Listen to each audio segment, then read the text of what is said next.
In this video, we're going to cover the use of reference geometry, specifically how to create a reference plane. So reference geometry is something that we've discussed in class, and it's a way to put in geometry that doesn't count as an actual feature, but allows you to make it easier when you want to create features. So let's talk about and show how we do a plane right now. So right now I have a very simple extrusion, a little rectangular extrusion that I have built in here. And you can kind of see, it's just really a plate. That's really all I have.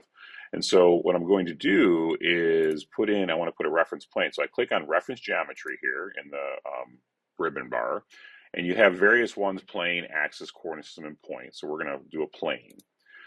When I select that, it'll take a second for it to churn here, but you'll see that over here on my left navigation bar, I now have different things I have to do. So a plane can be defined numerous ways. And then how I want to create that plane. Do I want to create that plane parallel to an existing surface? Do I want it to be angled to an edge? What do I want to do?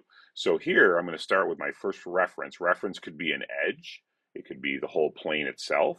So I'm going to start with the whole plane because what I want to do is an angle. I'm going to do some kind of angled feature that's going to start from out here and go into this top surface of my extrusion.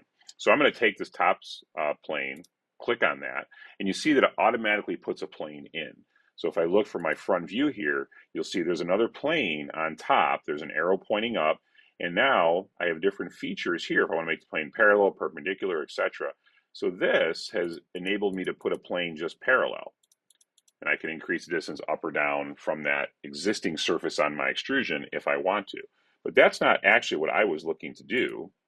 So now I'm going to select a second reference, and I'm going to select the top edge down here. And when I click on that, I'm going to get an error. That's okay.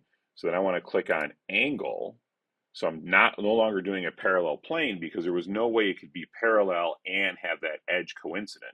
But to have it be off of this first surface of this extrusion and on the edge, now you'll see I have the plane at an angle by clicking this little over here, making the plane at angle. And now if I change that angle value, you see that the plane actually moves. Now I can just type it in there, or I can use a little arrow. So now I'm going to do 45 degrees. And you see what I have now created is a reference plane that is 45 degrees off from the top surface of my extrusion. So now I'm going to click the green check mark. That plane now exists. That's just a reference plane, just like the front plane, top plane, and right plane that SOLIDWORKS has provided. Those are just reference planes in themselves. But what I can now do is I'm going to make an extrusion, another extrusion. So I'm going to click extrusion. The fact that plane was selected, it automatically now moved me normal to this plane. So I'm actually working normal to that 45-degree angled plane that I created.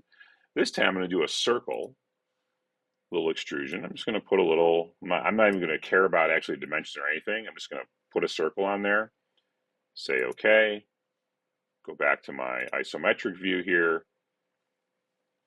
exit the sketch. Oh, back to isometric, there we go. Now I can flip the arrow and have it point down to my top surface. And instead of going blind, I'm going to say up to surface. Say up to surface. Now you see this feature here is highlighted because it wants to know what surface do you want me to extrude to. I'm going to pick again the top surface of my original base extrusion. Do that and take a look what it does there. It automatically creates that extrusion. I don't have to do any calculation or anything for this angle. It just automatically does it. I'll click the green check mark, go back to my isometric view, and you can now see I've created that angled surface. So by simply creating an angled reference plane, it makes a feature like this much, much easier to create.